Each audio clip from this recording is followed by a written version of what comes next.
अब ओरमांझी की धरती से इन्होंने किसानों का आह्वान किया था, किसानों को आह्वान कर रहे हैं, क्या कुछ मानते हैं? देखिए, मेरा मानना है सभी चाहते हैं कि देश के प्रत्येक नागरिक, चाहे विश्व के हैं, भारत के हों या राज्य के हों, प्रत्येक के पास रोजी रोजगार का साधन रहे, सभी का पेट भरे, सभी खुशहाली के साथ जीवन यापन कर सके। तो उसके लिए मेरा मानना है उद्योग, व्यापार, नौकरी से कहीं ना कहीं महत्वपूर्ण कृषि साबित होगा कि कृषि एकमात्र सहारा है जो प्रत्येक व्यक्ति तक का पेट भर सकता है।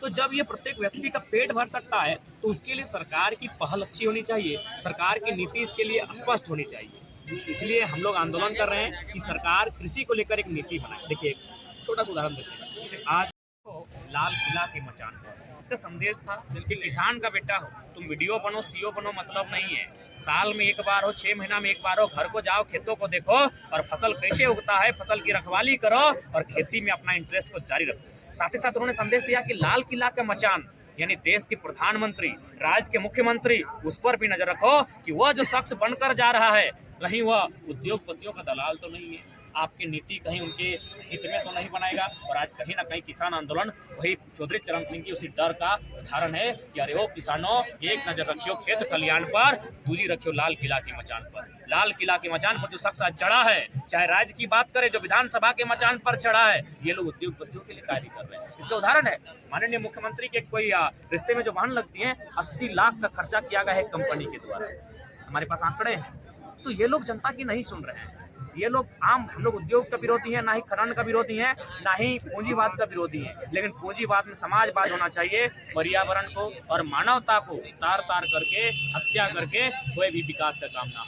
लेकिन आप देख सकते हैं 8,000 रुपया कोड़ी के भाव जमीनें ली जा रही। अच्छा जयराम दा, एक संदेश देना चाहेंगे, ये जो बोकारो रांची एक्सप्रेसवे जो बन रहा है, इस पे अगर किसी तरह का सहयोग आपसे चाहेंगे किसान भाई बंधु सब, आप हम तैयार हैं। हम लोग का जिंदगानी कह सकते हैं, आज 1 साल से हम लोग भोजन कम और क्रांति की बातें ज़्यादा पीते हैं, खाते हैं। नस नस में क्रांति समा गई है, खाना नहीं रुचता है। कभी हमारे साथ एक दिन रहिए, आपका आभास हो जाएगा। आज 3-4 दिन से हम लोग नहाए नहीं है, बस खाली कपड़ा बदल रहे हैं, खा नहीं पाते, रुचाता ही नहीं है। दिल में, दिमाग में हर जगह क्रांति है। सोते जागते बस परेशान छात्र, किसान ही दिखते हैं। और हम लोग कोई विशेष नहीं है, बस उनके बीच जाकर उनके आंदोलन को मजबूत देने के लिए अगर छोटा सा रोल होता है वही प्ले कर रहे हैं। ज़्यादा नियोजन नीति रद्द हो गया, इस पर सरकार को क्या कहना चाहेंगे? देखिए, कहीं ना कहीं सरकार 22 वर्षों में जो भी गवर्नमेंट बनकर आए वो एक स्पष्ट नीति बनाकर नहीं लाई। इन्हें सबसे पहले जो बाकी राज्य है, तेलंगाना है, तेलंगाना को इसलिए उदाहरण में ले सकते हैं कि वो नया राज्य है, लेकिन आज जीडीपी के मामले में नंबर 2 पे है और जो वैकेंसी है राज्य की उसके मामले में वो नंबर 1 है। उसने किस प्रकार नीति बनाई जो आज पूरा राज्य की वैकेंसियाँ, 3rd और 4th की तो बात ही मत कीजिए, वहाँ पूरे राज्य की वैकेंसियाँ तेलंगाना वालों के लिए सुरक्षित हो गई है। युवाओं के लिए क्या संदेश हो, तैयारी करेगा या रोड में उतरेगा? देखिए, युवाओं को हम तो यही कहेंगे कि पढ़ाई भी जारी रखिए और झारखंड की नियति है, लड़ाई भी करना होगा। क्योंकि जो लोग विधानसभा के भीतर बैठे हैं वो चंद मुट्ठी भर अमीरों के दलाल जैसे बन के बैठे हैं। उन्हें अगर उम्र पार हो रहा है, एग्जाम कैंसिल हो रहा है, वो बड़ी बात नहीं है। आप एग्जाम फिर कंडक्ट कर देंगे, उम्र कौन ला के देगा? चलिए ठीक है, आप जो बात कर रहे हैं कि हम 5 साल बढ़ा देंगे, लेकिन जो लोग डिफेंस में उनका क्या होगा?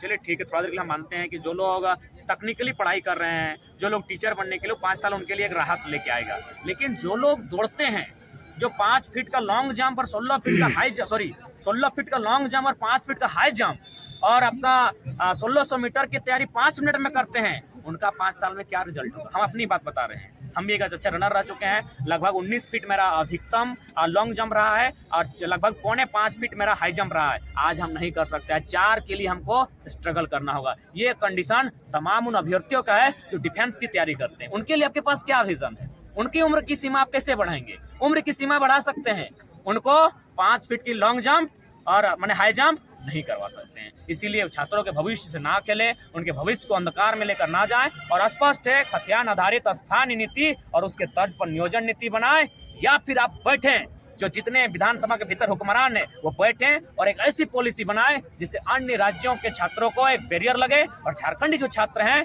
उन्हें आगे आने का अवसर मिले, उनको एग्जाम कंडक्ट हो सके, वो एग्जाम को मैंने स्वेच्छापूर्वक बैठ सकें और अपने भविष्य को, अपनी मंजिल को पा सकें। भैया विधायक सांसद का एक दायरा होता है कि उसका संसदीय क्षेत्र है, लेकिन आप तो कभी कोल्हान में रहते हैं, फिर रांची आ जाते हैं, फिर आपका रामगढ़ में, इतना प्रेरणा आपको कहाँ से मिलता है?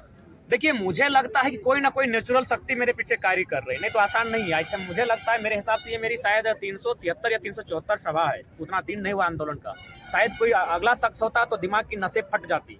2 घंटा स्पीच देना, प्रत्येक दिन कम से कम 400 से 300 किलोमीटर की दूरी तय करना, यानी मुझे भी लगता है कोई शक्ति है, कोई जिद्दी है, कोई स्वभाव है जो मेरे पीछे कार्य कर रही है। बाकी एक मैं भी कभी बैठकर सोचता हूँ तो बड़ा मैंने लगता है कि शायद ऐसा हो पाना संभव नहीं है। तो मेरा मकसद यही है कि राज्य की जनता, युवा, छात्र, किसान जागरूक हों, उनके लिए हम अपनी आवाज़ को मजबूत कर सकें। सबका धन्यवाद। जय जवान जय किसान, जय जवान जय किसान, जय जवान जय किसान। जा रहा है।